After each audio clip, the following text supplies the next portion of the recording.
This podcast is for information purposes only and should not be considered legal, financial, or tax advice. The views and opinions expressed are those of the speakers and may not reflect the views of the Teachers Retirement System of Georgia. There is still a huge incentive to make investing come off as very complicated. I see. And this is like brain surgery, Yes. or this is like trying to become a lawyer or something Yes. like that. And the fact of the matter is, it's not. And one of the things I say all the time is that investing is as easy or as complex as you want to make it. The world gets more interesting if you look at it through the lens of business, both in terms of individual companies and also just sort of trends, the way the world is going, which I think is a pretty good way to invest. Hi, this is Everett Crockett. Welcome to TRS, Your Retirement in Focus. Members and friends, during the 6 years that our podcast has been up and running, we have had some absolutely outstanding guests to stop by and share with us here in the studio. Well, today, the tradition continues. Joining us today is Chris Hill, one of the nation's most recognized and influential podcasters in investing. Chris is curious about finance. He's interviewed Malcolm Gladwell, Michael Lewis, Dan Pink, Becky Quick, Mark Cuban, and many others as a podcast host. He started in 2009 as the host and executive producer of the Motley Fool Money podcast and radio show. Chris co-created 5 shows about money and investing at the Motley Fool and hosted over 3,500 episodes, interviewing hundreds of subject experts and authors along the way. He is the narrator of Morgan Housel's international bestseller, The Psychology of Money, and his New York Times best-selling follow-up, Same as Ever. In September of 2023, the audiobook version of The Psychology of Money hit number 1 on Audible's weekly list of nonfiction bestsellers.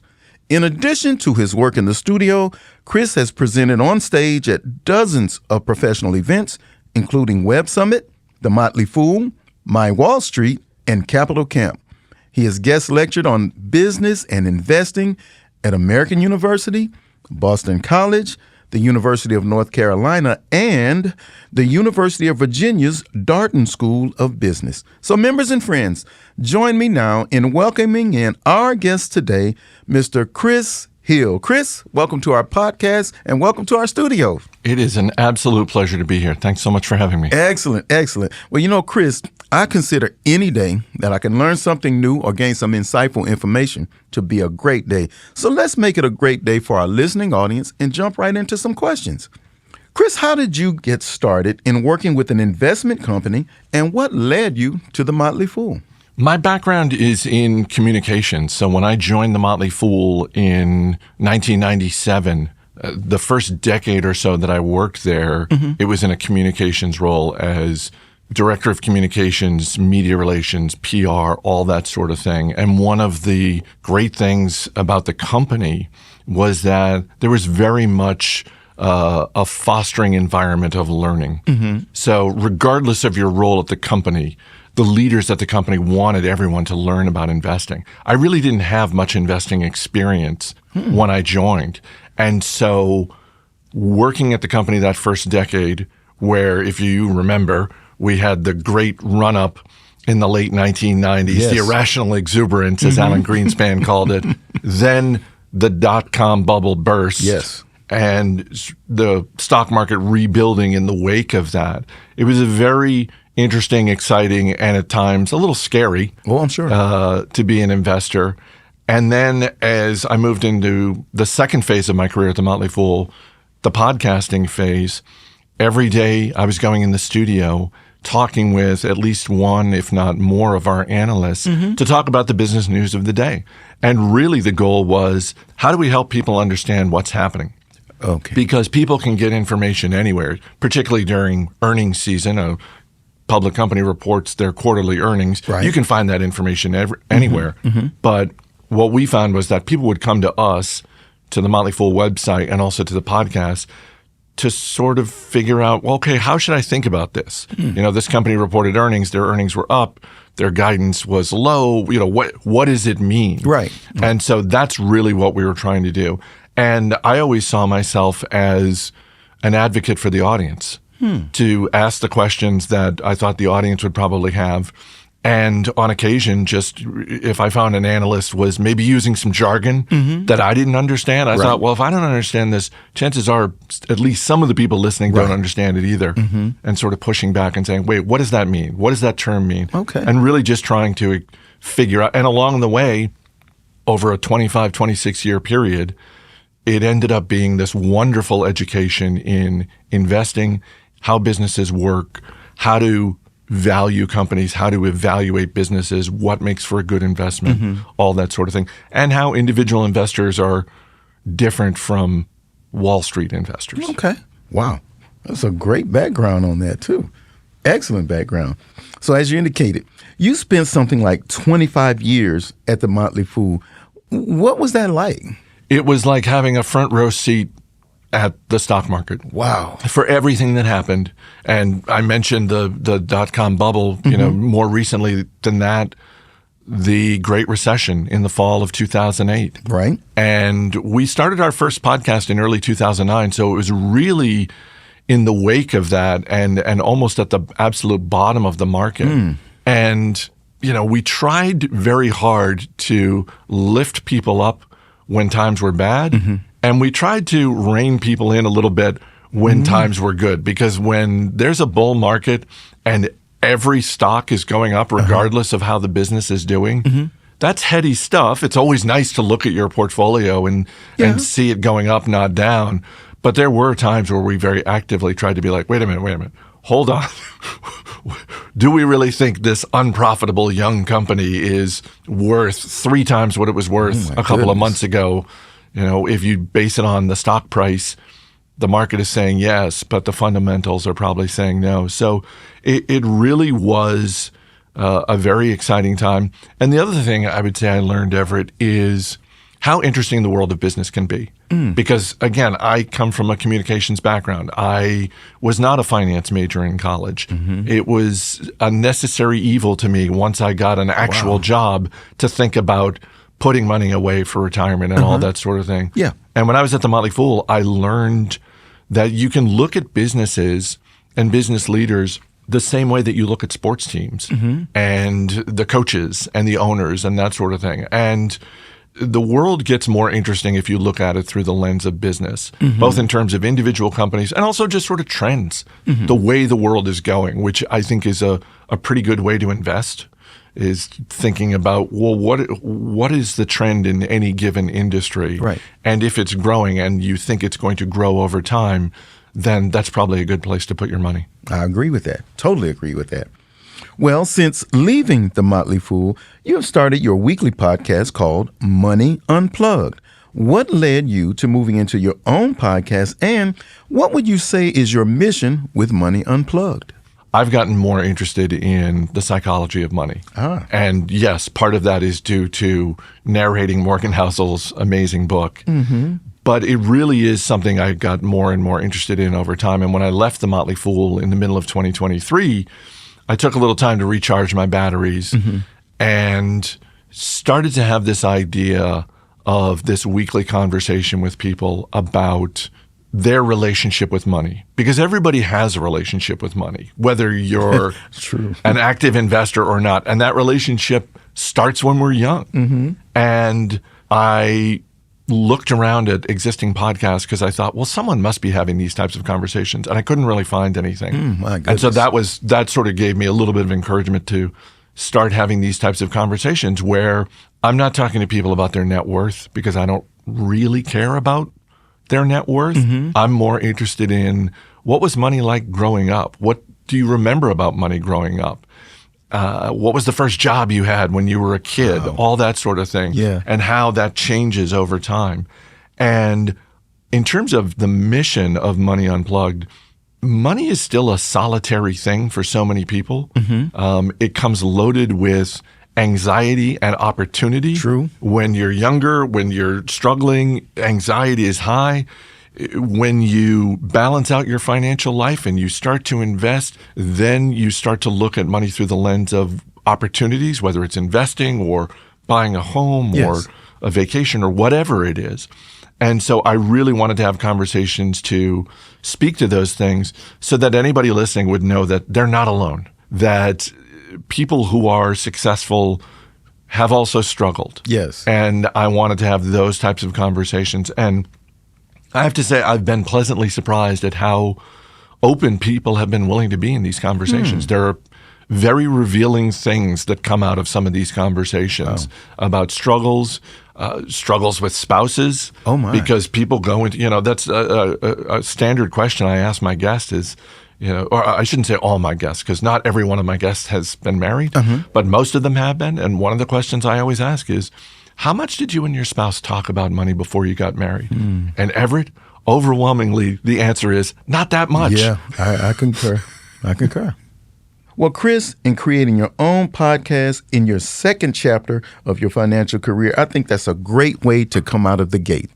Over 6 years, we have had some absolutely amazing guests here in the studio on our TRS, Your Retirement in Focus podcast. But my absolute favorite guest just so happens to be our executive director, Dr. L.C. Buster Evans. And trust me, ladies and gentlemen, it is purely a coincidence that Dr. Evans is my favorite guest. It is not a work requirement. Now, Chris, you have interviewed some of the most well-known investors, CEOs, authors, and journalists in the business. Which interview did you enjoy the most and why? I would be hard-pressed to pick just one person. I would say the people I've enjoyed the most over the years are people I've interviewed several times, authors like Michael Lewis and Dan Pink, CNBC anchors like Carl Quintanilla and Becky Quick, David Faber. These are people who are smart. They can also speak their minds. Yes. CEOs have a job to do.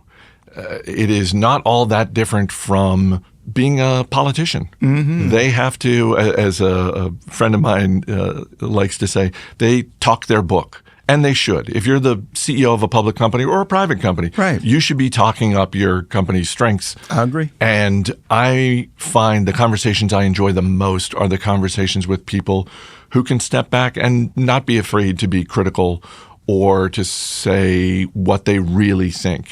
And so it's people like that. And also, to go back to the authors, Michael Lewis, Dan Pink, these are deeply curious, smart people who think about the world in different ways and do a lot of interesting research that no one else is really doing.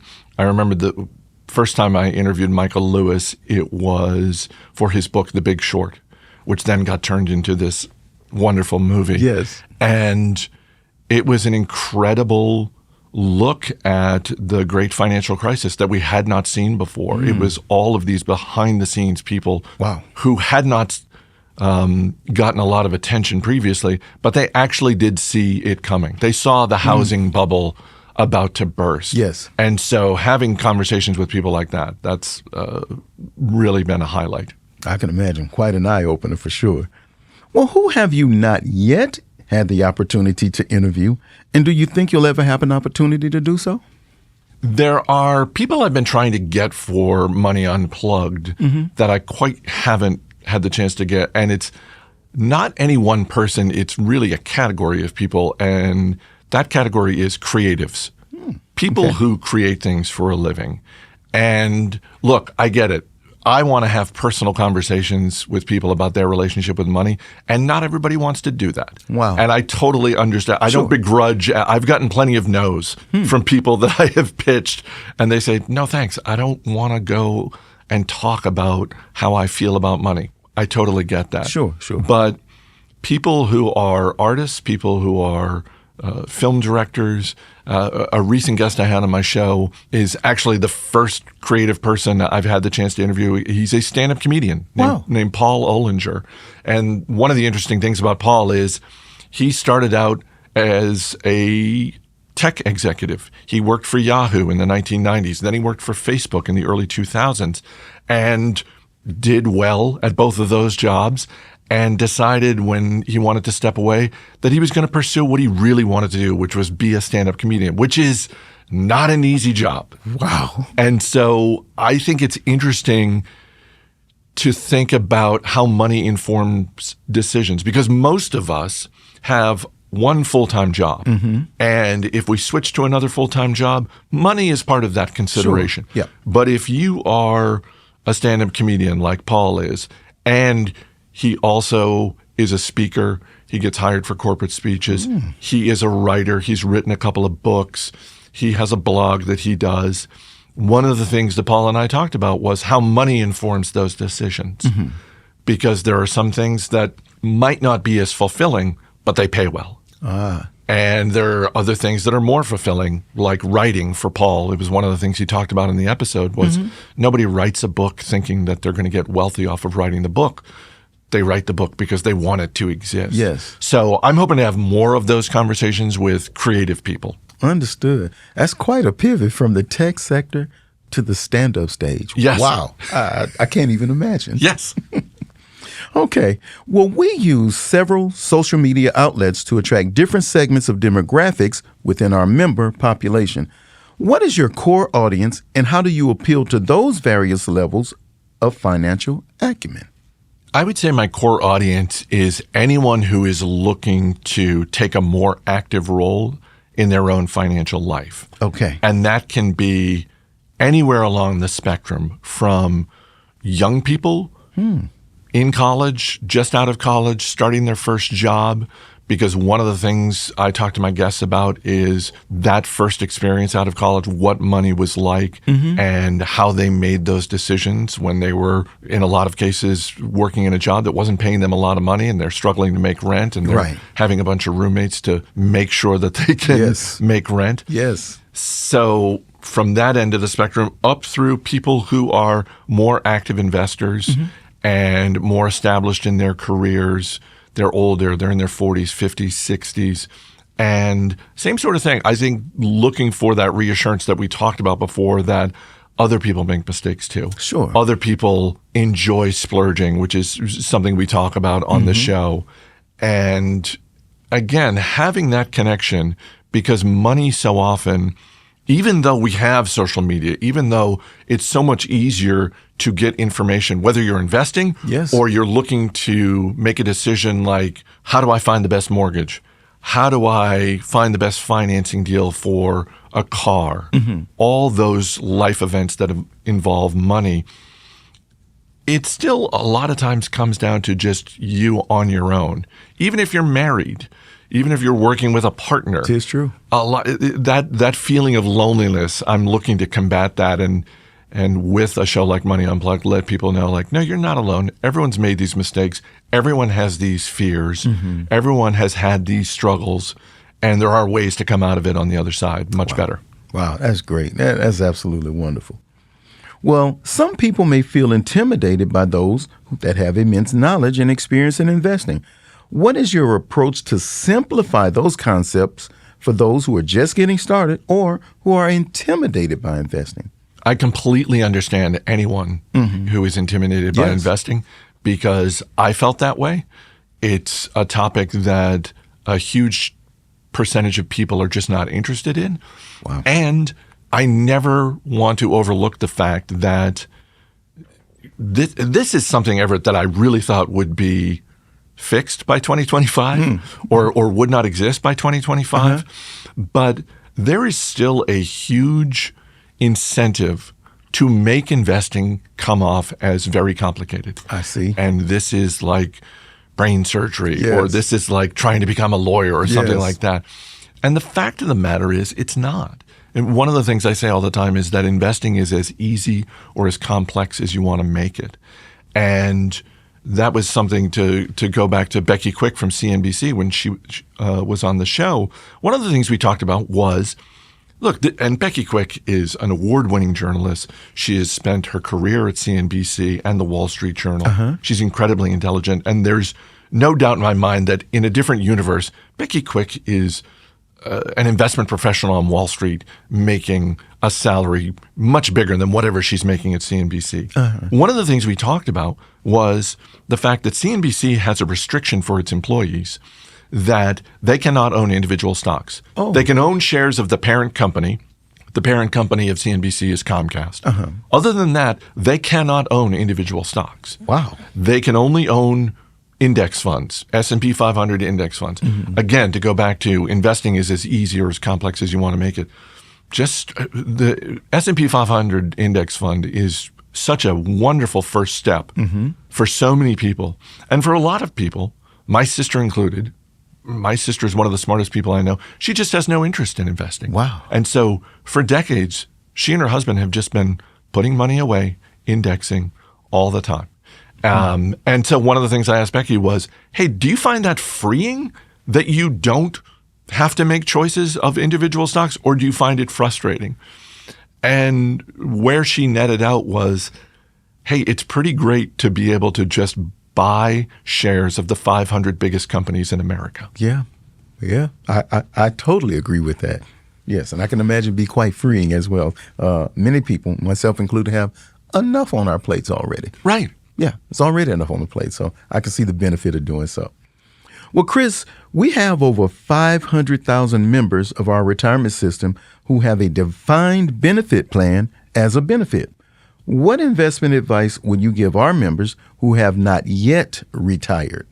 The first thing I would say is I'm right there with you because I am not yet retired, but I am in my late 50s and I am moving towards that. Yes. So for anyone, whether they are close to retirement or they are still decades away, I would encourage anyone to just keep going, keep investing through bull markets and bear markets, because that's the advantage that we all have as individual investors is our time horizon. Absolutely. Being able to think in terms of decades and not weeks and months, because so many professionals on Wall Street are working in a system where they do need to think in weeks and months. So I would say keep going.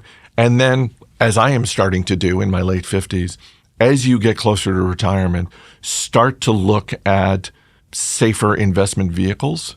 Because if you're thinking about money that you're going to need in the next 3 to 5 years, anything can happen in the stock market, Very good true. or bad, True. over a 3-year period. And between now and the fall of 2028, the market could be flat over that time. It could be down 10% over time. Could be up. We don't know. Nobody knows. This is true.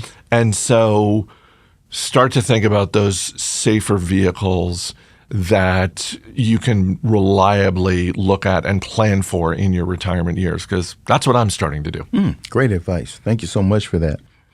Well, serving under our TRS covered employers, we have all sorts of positions ranging from bus drivers to classroom teachers, even boat captains.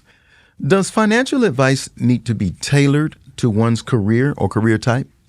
I don't think financial advice needs to be tailored to your career. I think it's more about your temperament.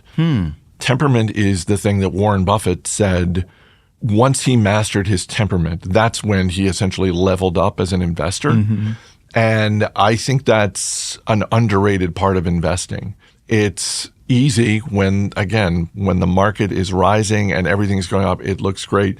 And risk tolerance is what we all discover when the market is down 20% in a given year or even in a given 3-month period. So the sooner you can figure out your risk tolerance, and another way of thinking about that is just, are you able to sleep at night? There have been times in my investing life where I was literally losing sleep over my investments. And the light bulb finally went off, Everett, where I thought, oh, this is my body telling me I'm doing this wrong. I'm doing something wrong in my investment life if I am literally losing sleep over it or waking up in the middle of the night and I can't get back to sleep because I'm thinking about that one stock that I own, whether it's up or down. So listening to your body, thinking about your sleep factor, as I call it, and once you figure out your risk tolerance and your temperament, I think regardless of your career, you're going to be able to be on a much more sure-footed path to a successful retirement. Awesome. Yeah, that's well stated. You know, we started recently a Wealth Builders Club here at TRS, and one of the first things they had us to do was take a risk assessment. And I'd always thought I was pretty aggressive relative to how I would invest. But after looking at my risk assessment scoring, I found out that I really wasn't. So being able to sleep at night, to have peace of mind with what you decide to do, I think you can't put a price on it, to be honest with you. That's absolutely true. I love the wealth builders. It's such a great idea. In terms of the risk assessment, I don't know that there's a way necessarily to fix for this, but risk assessments, I think, are a good idea to give people a sort of a baseline understanding. Sure, some insight there, yeah. But the thing that I think often gets missed with that is when you think about the dot-com bubble bursting or the Great Recession, 2008, 2009, it was not just that the market was down. It's that people were losing their homes. People were losing their jobs. So there are all these other things that often get wrapped up into. Even more recently, you think about the spring of 2020 and the pandemic hitting and the market dropping 30% in the month of March, I think from its peak to its low point. My goodness. And so again, yes, the market is down, but there are other larger existential things going on, whether it's with our own jobs or our own houses or friends and neighbors who are losing their jobs and their houses. So that's the thing that I think often gets missed with risk assessment. Understood. Thank you so much for that. Well, what have been the most common investment mistakes you've observed over the past few decades, which have been influenced by fear of the markets? I guess number one with a bullet is giving into that fear. It's natural. It's understandable. It never feels good when the market is going down. And I think the newer you are as an investor, the more likely you are to say, I don't like this. I'm pulling my money out. Again, there's an entire industry happy to tell you that investing is very complicated and you shouldn't do it yourself. You should hand your money over to a professional. Yes. And it's not to say that there aren't great professionals out there. There are. But there's also that industry saying, this is too hard. Don't do this yourself. And there are also friends and neighbors. There are family members. I don't know about your family or your circle of friends. I definitely have a couple of those who are like, I'm not investing. Why would you invest in the stock market? That's crazy. It's a rigged game. So giving into that fear, giving into that pressure, it's hard to continue to invest on a consistent basis when the market just continues to go down and it doesn't look like there's any end in sight. And it's difficult to do, but I would say to anyone listening, if you look at a chart of the S&P 500, you can see it just goes up and to the right. But if you zoom in on any 1 year or 1 6-month period, you can find significant drops. And the challenge for us as individual investors is just holding steady through those tough times because you do get rewarded for it. Yes. If you're not trading in and out. Again, there are professionals on Wall Street who will trade in and out of some of the best companies, Microsoft, NVIDIA, Apple, Amazon, Netflix. They will trade in and out of them, but they are paying taxes every time they do that. And if you are someone who has the patience to just ride out the tough times and let your winners run, then you get rewarded exponentially. Yes. Good things come to those who will wait. Absolutely. All right. Chris, for the beginning investor who wants a little more diversity by choosing an ETF, what is one ETF you would suggest to buy, add to, and hold forever? I have looked at exchange-traded funds with a new set of eyes, I guess I would say, over the last 5 to 10 years. Okay. It was an investment vehicle I hadn't really considered. I was much more focused on having a baseline of index funds, S&P 500 index funds, and individual stocks. ETFs are a wonderful way to invest, and it's something I've done more of over the last 5 to 10 years. Off the top of my head, I would say the QQQ, which is essentially the NASDAQ index. It is a way to get exposure to some of the most exciting technology companies that are out there. And again, if you have that base, which I think every investor should have, that S&P 500 base, then this gives you a concentration. But something I actually plan to look at myself over the next 6 to 12 months is I'm going to be exploring ETFs in other areas of the market where I think there is a lot of promise, but I don't have a lot of exposure in my investment portfolio. Okay. Mm-hmm. So I'll just name two. One is international investments. I think while there are U.S.-based companies like Coca-Cola, for example, Coca-Cola is the quintessential American brand, and yet the majority of the money the company makes is from outside the United States. So it's the quintessential American brand. It's also a wonderful international stock. But I'm going to be on the hunt for ETFs that can give me exposure to more concentrated international investments. And another one is CRISPR technology, which is the gene editing technology. And I know these ETFs are out there, but just sort of like getting a basket of stocks, because that is an area of the market where I think there's a lot of promise. I don't have the intelligence to understand those businesses on the level that I would like to. Okay. To feel like I can pick the one winner, even though I do have one individual stock in my portfolio that is a gene editing company. But I think, again, as we talked about earlier, Everett, looking at the way the world is going, and 20 years ago, there were people who looked at DVD rentals and this very young upstart streaming technology company in Netflix, and they had the vision to say, I think this is the way the world is going. I think people are going to be streaming more, bandwidth will get stronger, more people will have streaming services.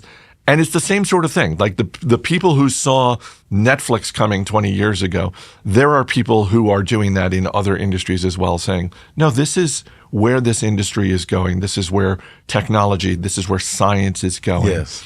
And I'm interested as an investor to find those opportunities. You took me back there. You really took me back. I remember those days. It's quite a bit different now, but yes. Yes. Yes. Somebody had the wisdom, the insight, and I know they're happy they took that leap. Absolutely. At this point in time. Well, Chris, you talk about the circle of competence in referring to making investment decisions. What is that, and where did it come from? Circle of competence was a phrase that I would hear around the offices at the Motley Fool. And what it basically means is, what are you good at? What are you competent at understanding as an investor? Okay. And when I was starting out, my circle of competence was pretty small because I was just trying to figure out how to invest in stocks and how to value businesses. And over time, I got to expand my circle of competence by putting in the work to understanding, how does retail work? How do different technology companies work? It's really just figuring out how, we were talking before about the sleep factor. Yes. I don't think it's a coincidence that the investments that I've made in my life that I've done the best at happen to be the businesses that I understand the most. And the more you understand a business, the more you're going to feel like you understand what's happening with the business when they come out with their quarterly earnings report, when they come out with their annual report.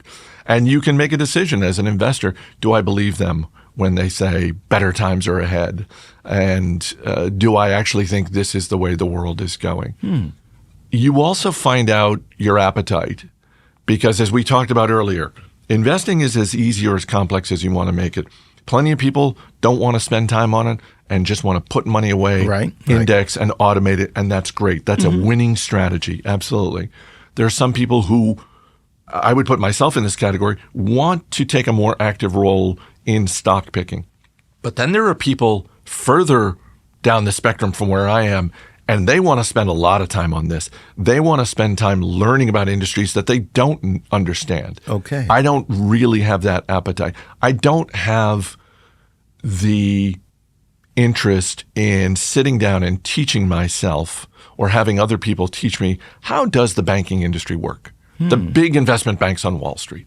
Coincidentally, I don't own shares of any of those big investment banks. And in some cases, that's to my detriment as an investor, but I just don't have the interest. Understood. And I'm more interested in sort of the areas where, okay, this is an area I'm interested in. This is something I already have some knowledge in. Let me see if I can get some more knowledge. And the more you study, the more you grow as an investor. And you are able to evaluate, because at the end of the day, all of these companies are run by human beings. Yes. And I don't know if you know this, Everett, but occasionally human beings make mistakes. Occasionally they bend the truth. Occasionally they commit fraud. Occasionally, yes. This Occasionally. Is true. And so there are those times as an investor where a company comes out with a really bad quarter and the CEO comes out on the earnings call and they say, everything's fine. And you think, wait, is everything fine? Or are you just whistling past the graveyard? That would be it. And that's the more you understand the business, the more informed decisions you're going to be able to make. Understood. Very true. Very true. Well, Chris, you recently did an episode on My Wall Street's The Stock Club podcast titled Chris Hill's 3 Stocks to Buy Now and Hold Forever. Would you share those stocks with us and tell us why you believe so strongly in those 3 entities? I have to give a little bit of context here. Okay. The first is Stock Club is a wonderful investing podcast. My Wall Street is an investment company that is based in Dublin. And so just know if you're tuning into Stock Club, you're going to be hearing Irish accents. That's not by accident. Okay, got it. And Emmett Savage is the main host on Stock Club. And so I sat down with Emmett earlier this year, and that's a standard question they have on their podcast, the Desert Island Stocks. And it was a little bit of a challenge for me because there are more than 3 companies I would be very comfortable holding for a very long time. Okay. I like to think about the stocks in my portfolio as every one of them is on a leash. If you think about a dog on a leash, every one of my stocks is on a leash. And what I want as an investor, so I can sleep at night, I want that leash to be as long as possible. I don't want to spend every week checking in with my stocks. I've had that with some of my stocks. I'd much rather put in the research up front and feel like this is a stable business run by smart people. I like where this is going. I don't want to spend a lot of time on this. So I have a bunch of stocks I would take to a desert island, but I thought it would be fun for that podcast to pick companies of different sizes. So I picked a small cap, a mid cap, and a very large cap company. Okay. So with that context out of the way, as it turns out, these stocks spell out ABC. So the first one that starts with A is a company called Axon Enterprise. The ticker is AXON. Axon Enterprise is the business formerly known as Taser. They make non-lethal technology systems for law enforcement and the military. It is, I believe, about maybe a $50 billion market cap company.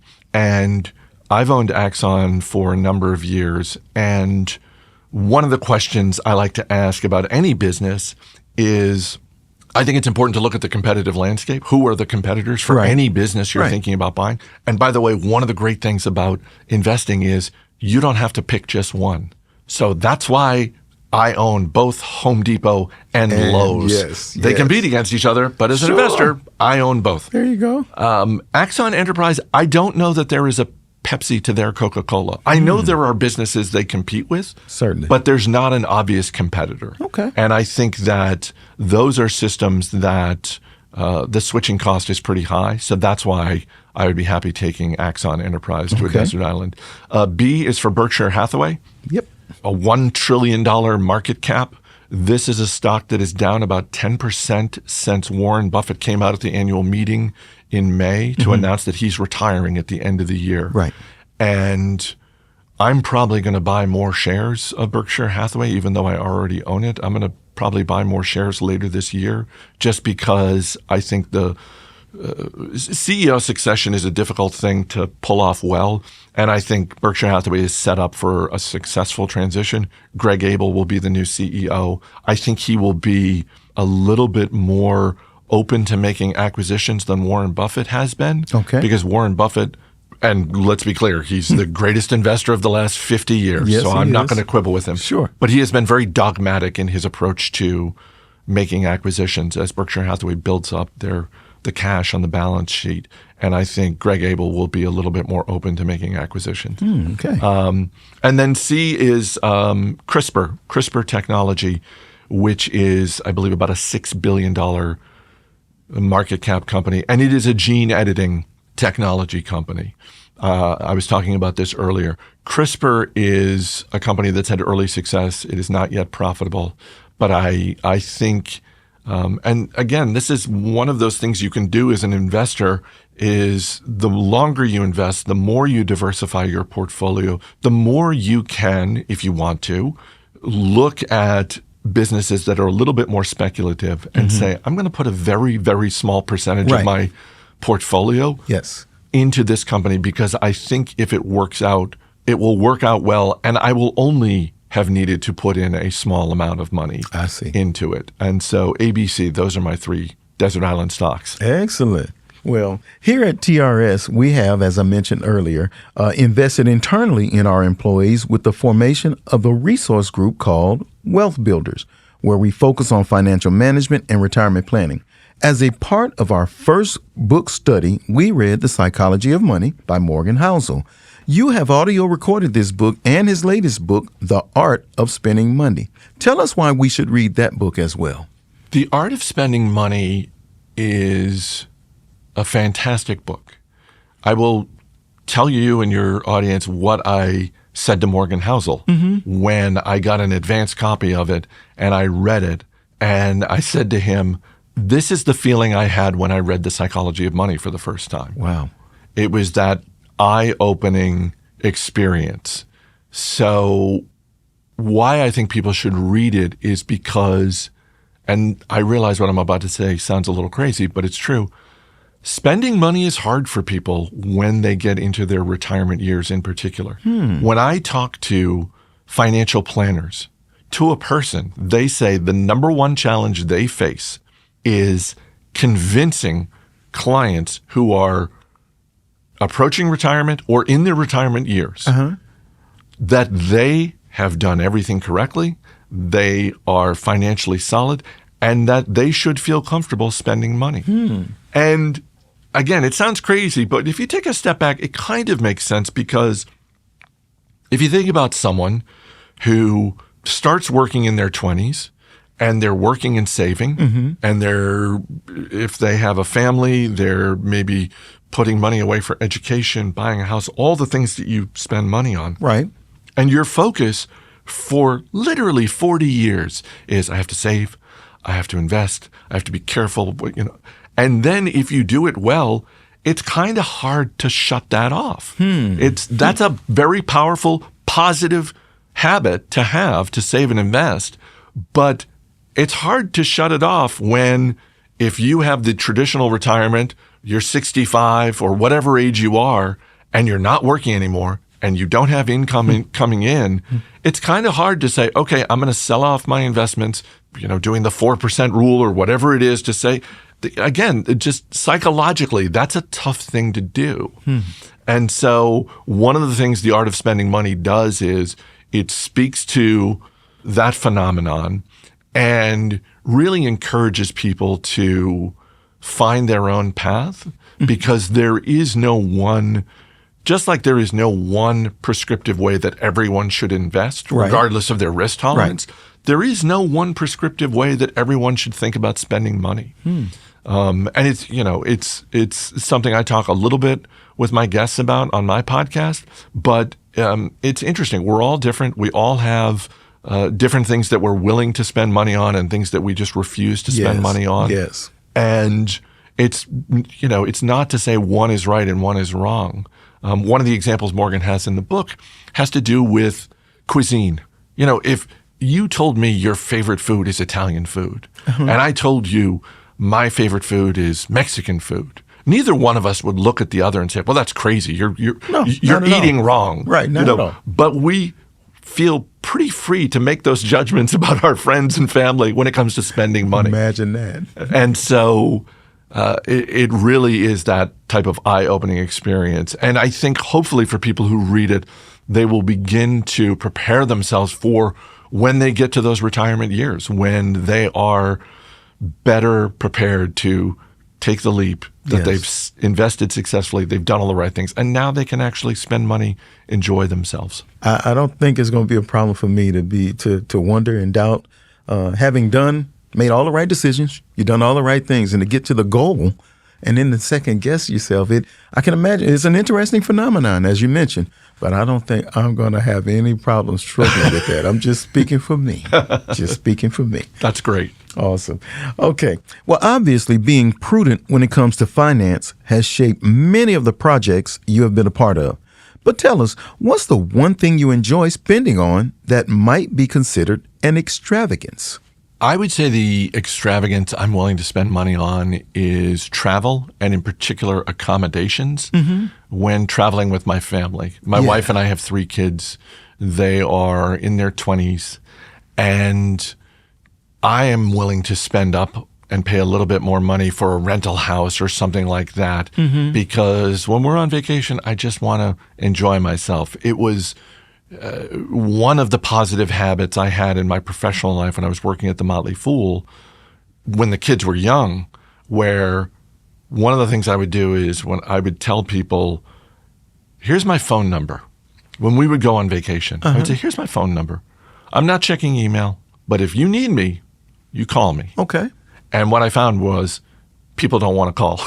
They would much rather send an email. And I would say, I'm not checking email, but I'm available. Right. And I think I got 2 phone calls over a 20-year period. So, when we would go on vacation, I would look to just relax. We were talking about spending money.